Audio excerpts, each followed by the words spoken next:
जब कोई पत्रकार कोई खबर बनाता है और उस खबर पर जब असर हो जाता है तो लगता है कि जैसे वो पत्रकार जीत गया है और उसका मेहनत पूरी तरह से सफल हो चुका है।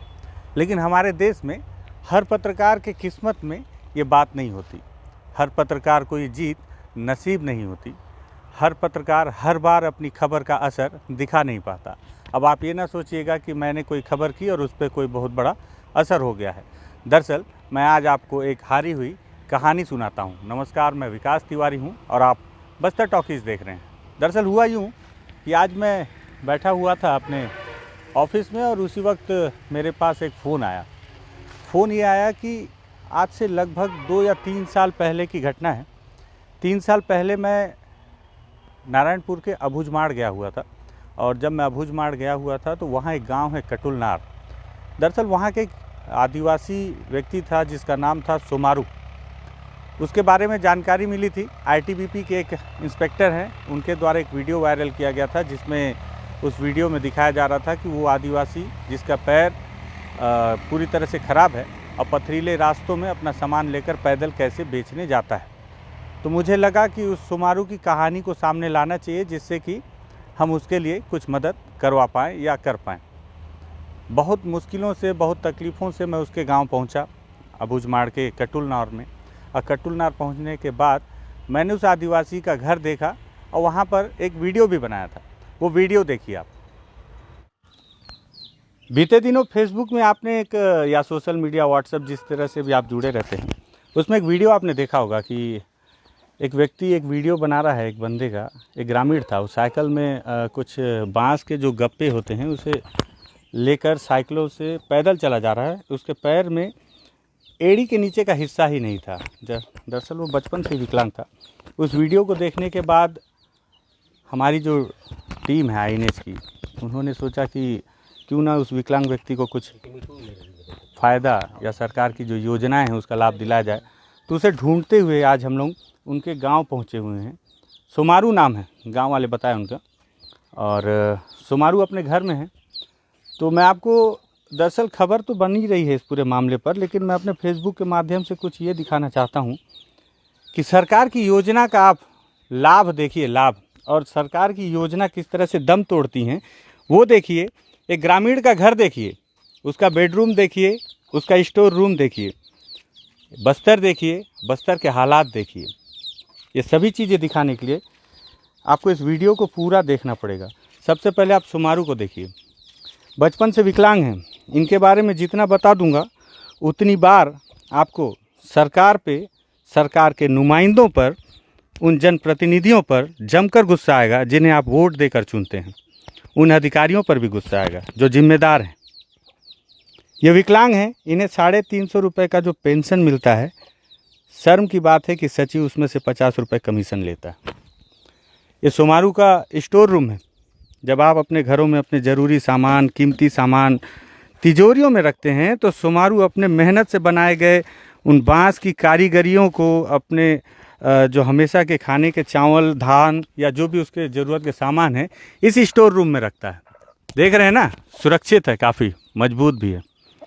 बेडरूम देख लेते हैं थोड़ा सा। ये सोमारू के घर का बेडरूम है। जब हम बात करते हैं कि घर के 4 दीवारी की, तो उसे मुंह चिढ़ाता है। ये उनका घर है जिसमें एक भी दीवार नहीं है, केवल 4 खंभों पर टिका है घर। ये बेडरूम है, ये बैठक रूम है, ये किचन है, डाइनिंग हॉल भी है जो आप कहते हैं, आशियाना यही है, घर यही है, आरामगाह भी यही है। बारिश हो, गर्मी हो या कोई भी परिस्थिति हो, सोमारू अपने पत्नी और अपने 2 बच्चों के साथ यहीं जीवन यापन कर रहे हैं काफ़ी लंबे समय से।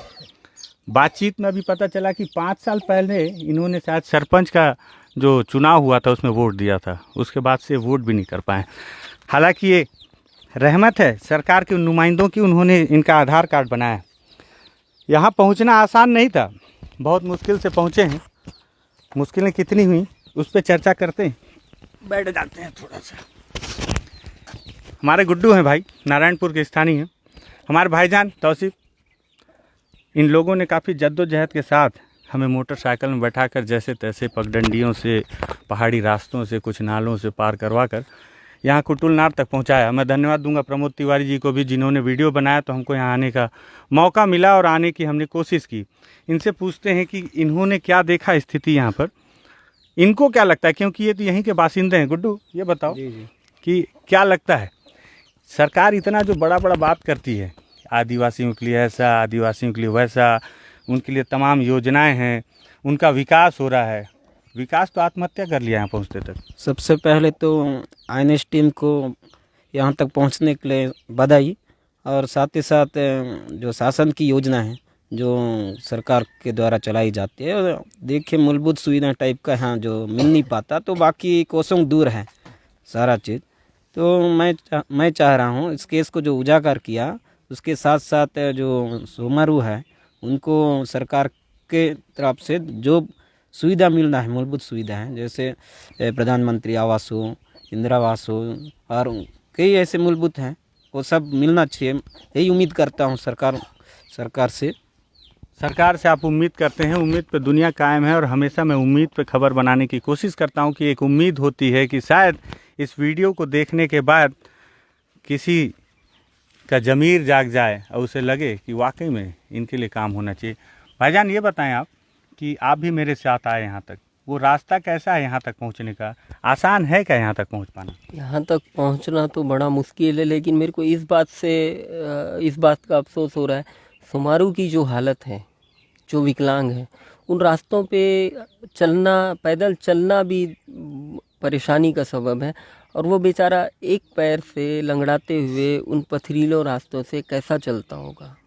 वाकई ये सोच उन रास्तों से चलने का अगर आपको अनुभव लेना है तो पहले आपको उन रास्तों से खुद गुजरना होगा, तब आप सोमारू का दर्द समझ सकते हैं कि सोमारू कैसे चलता होगा। जब हम जूते पहनकर उस रास्ते से पहुंचे थे तो भी एक दो बार हमारे पैरों में हल्की सी मोच जैसी स्थिति आ गई थी, पैर मुड़ गए थे, तो उनके पैरों पे तो जूते चप्पल पहनने की स्थिति ही नहीं है। क्या लगता है भाईजान, इसके अलावा गांव की स्थिति क्या लगता है? सोमारू तो सिर्फ एक उदाहरण है, ऐसे कई सोमारू हैं जो सरकार की योजनाओं की बाट तकते हैं, राह तकते हैं। उनको लगता है कि शायद सरकार उन पर ध्यान देगी, और सरकार ये सोचती है कि ये लोग वोट करें। क्यों करें वोट, आखिर क्या दे देते हो आप? इनके वोट की कीमत जान से बढ़कर है, क्योंकि ये जान जोखिम में डालकर वोट करने जाते हैं। उसके बाद आपकी तरफ से ये रिस्पांस मिलता है इनको कि इनको जो 350 रुपये दिया जाता है उसमें से 50 रुपये कमीशन लिया जाता है। जी हाँ, अभी मैं भी सुना, उसके सोमारू ने बताया है कि उसको जो 350 रुपये की जो पेंशन मिलती है, जो 2018 में मिली थी लास्ट टाइम में, उसके बाद से अभी तक उसको नहीं मिली है। तो उसमें भी 350 रुपये में भी 50 रुपये जो सचिव है वो ले लेता है। तो जो 300 रुपये मिलते हैं वो भी बराबर नहीं मिलते हैं उसको। 300 रुपये वो भी साल भर लग गए। अभी देखिए आप 2019 में अभी उसको एक बार भी पेंशन नहीं मिली है। जो लेट भी मिल रहा है उसमें भी 50 रुपये कम मिल रहा है। उसमें भी कमीशन खोरी पे तो शायद हमारे पूर्व मुख्यमंत्री जी ने भी कहा था कि अगर एक साल कमीशन लेना छोड़ दो तो फिर से आप सरकार में आ जाओगे। हालांकि कमीशन खोरी ने मुद्दा पकड़ लिया, लेकिन ये लोगों के जहन में इस तरह से बैठ गया है कि 50 रुपये का कमीशन भी नहीं छोड़ा जाता सचिवों के द्वारा। शर्मसार कर देने वाली घटना ही है। लेकिन इन सब वीडियो को बनाने के पीछे मेरा एक मकसद है, और एक धन्यवाद मैं देना फिर से चाहूँगा प्रमोद तिवारी को कि उनकी वजह से हम लोग यहाँ पर आकर वीडियो बनाए हैं। लेकिन सरकार से अपील है कि सोमारू आपके लिए सिर्फ एक उदाहरण है। बस्तर का हर एक ग्रामीण सोमारू बन के रह गया है। ज़रूरी नहीं है कि उसके पूरे शरीर का हिस्सा ठीक है, उसे सरकार के द्वारा, नक्सलियों के द्वारा मानसिक तौर पर विकलांग कर दिया गया है। उनकी विकलांगता को दूर करना होगा, तब आप दम भर सकते हैं कि सरकार ने कुछ काम किया है। स्टेज पर खड़े होकर बड़े बड़े भाषण IAS जैसे अधिकारियों से लिखवा कर पढ़ देना ही बड़ी दिलेरी का काम नहीं है। यहाँ पर आकर अगर सरकार कुछ काम करे तो समझे यहाँ सरकार है। तो देखा आपने, ये जो सारा वीडियो है ये दरअसल सोमारू का घर था, और ये उसकी स्थिति परिस्थिति थी और वहाँ पहुँचने की कहानी थी। लगभग 3 साल पहले की ये कहानी है। अब आप सोच रहे होंगे कि 3 साल पुरानी इस कहानी का जिक्र मैं आज फिर दोबारा क्यों कर रहा हूँ। दरअसल आज मुझे पता चला कि उस सोमारू की, जो सरकार के कागजी रिकॉर्ड में दिव्यांग है लेकिन विकलांग है, आज उसकी मौत हो गई।